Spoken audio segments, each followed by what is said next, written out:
Schulz a spolu s ním aj Alida. Toto je In Your Eyes, ktoré sme si zahrali z Európy 2. Bude 5 hodín a ja vám prinesiem nové informácie o doprave. Viacero radarov sa nám objavuje. Tak si povieme, že kde sú, ale ešte predtým si vychutnajte napríklad aj Two Colors.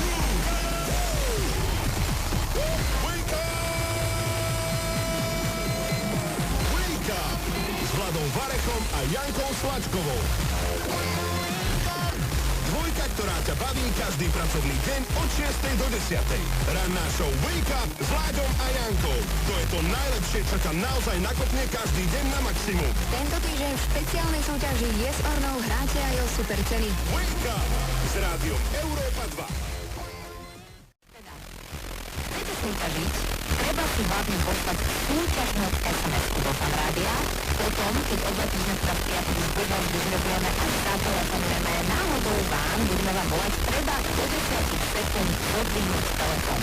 Potom, keď sa to podarí, 10 sekundový limit zvládnete a podvihniete, naša veľká si v pamäti popíca, pozistuje čo a ako, čo robíte v piatok po 16. a si to rozhodne, že toto je ten správny moment za súťažnú otázku, veď ju aj položí a v tom prípade súťažný verš, ktorý aktuálne máme, bude znieť.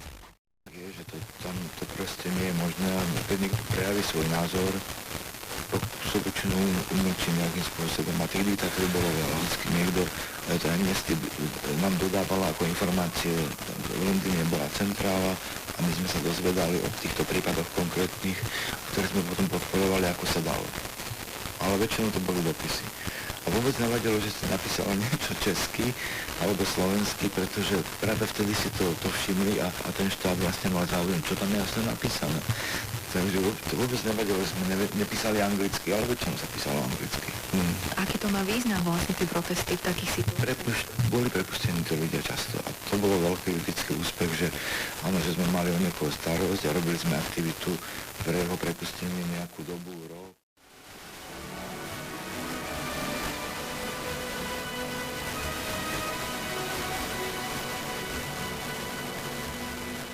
Objatia. Nádheru mora, kvetov, objatia. Nádheru kvetov, reči, slovo a ticho. Objatia. Mora ruží, striebro ikon, skvostné. Čas, krásu, s láskou.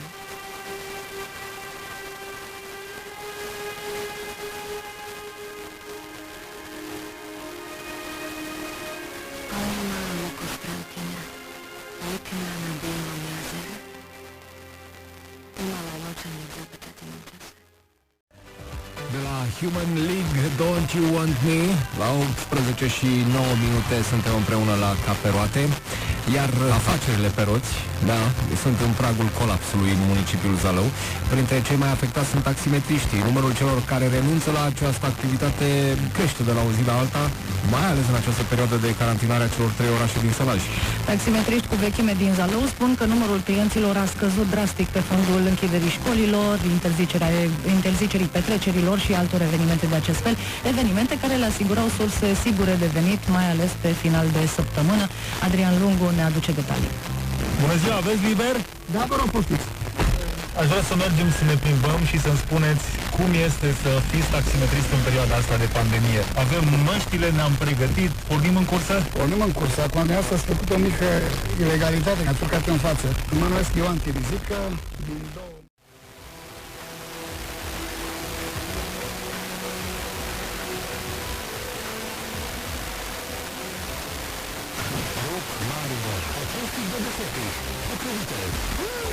Burgery i hot dogi, to najzdłuższe.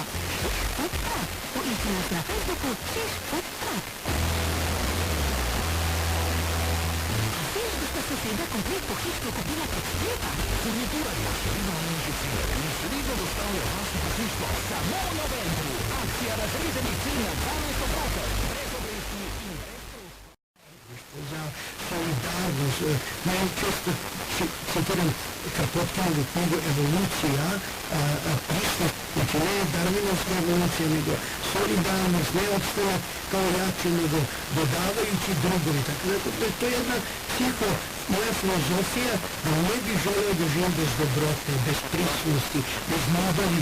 I kažem, za razliku od Marka Pogačnika, to je bio isto u divljuku, u Joštraju, Marika i on, oni su didaktični. Jer ti kad dođeš u Šentoš, oni to odmah uče, ali ne nametljeno, nego sa visokim, ezoteričkim, umetničkim znanjem.